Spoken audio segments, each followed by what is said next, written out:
দর্শক, আসসালামু আলাইকুম। মেজর জিল্লুর রহমান ভয়েসে স্বাগতম। আমরা কি দুর্নীতি বাইরে যেতে পারছি না? দুর্নীতি বিদায়ের রাজনীতি কি শুরু হবে না কখনোই?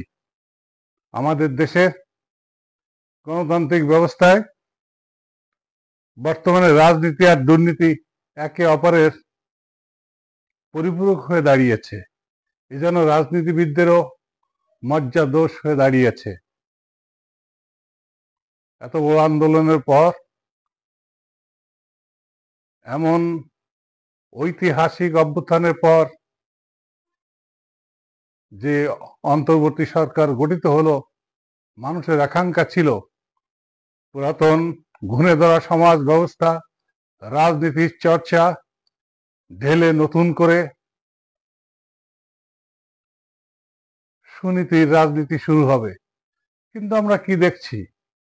আমরা দেখছি যারা ক্ষমতার আষ্টে আছে তারাও তাদের চলনে বলনে প্রমাণ করছেন তারাও মনে হয় দুর্নীতি গ্রস্ত হয়ে পড়েছেন। তারাও মনে হয় বিভিন্নভাবে প্রভাবিত হয়েছে খারাপ সঙ্গের সঙ্গে।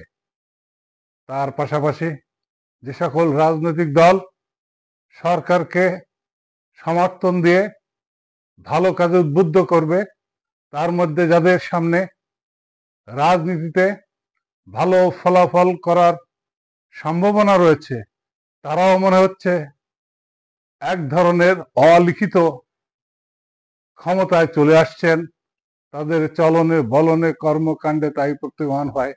সরকারি কর্মকর্তারাও ঠিক সেই একইভাবে পরিস্থিতি বুঝে তোয়াজ করে চলছে। সরকারি কোনো অফিস আদালতে, কোনো কর্মসূচি, কোনো অনুষ্ঠানে, সেখানেও দেখা যাচ্ছে পাতি নেতাদের পর্যন্ত বরণ করে নিয়ে অতিথি করা হচ্ছে। মনে হচ্ছে যে এই দল মনে হয় ক্ষমতায় চলে আসছে। প্রোটোকল অনুযায়ী মনে হয় ক্যাবিনেটের কেউ মন্ত্রী হয়ে বসে আছে। আর সরকারি কর্মকর্তারা মনে করছে ইনাদের সাথে যদি সদ্ভাব, সুযোগ সুবিধা দিয়ে, মান মর্যাদা বাড়িয়ে দিয়ে একটু তৈলমর্দন না করে চলি, তাহলে ভবিষ্যতে প্রমোশন, বদলি সব জায়গায় মনে হয় বঞ্চিত হয়ে যেতে পারি। সুতরাং সেই ঘুরে ফিরে কি আমরা দুর্নীতির ভিতরই রয়ে যাচ্ছি? এখনই সকল মহলের উচিত হবে কি আকাঙ্ক্ষা নিয়ে এই আন্দোলন করা হলো সেটা উপলব্ধি করা।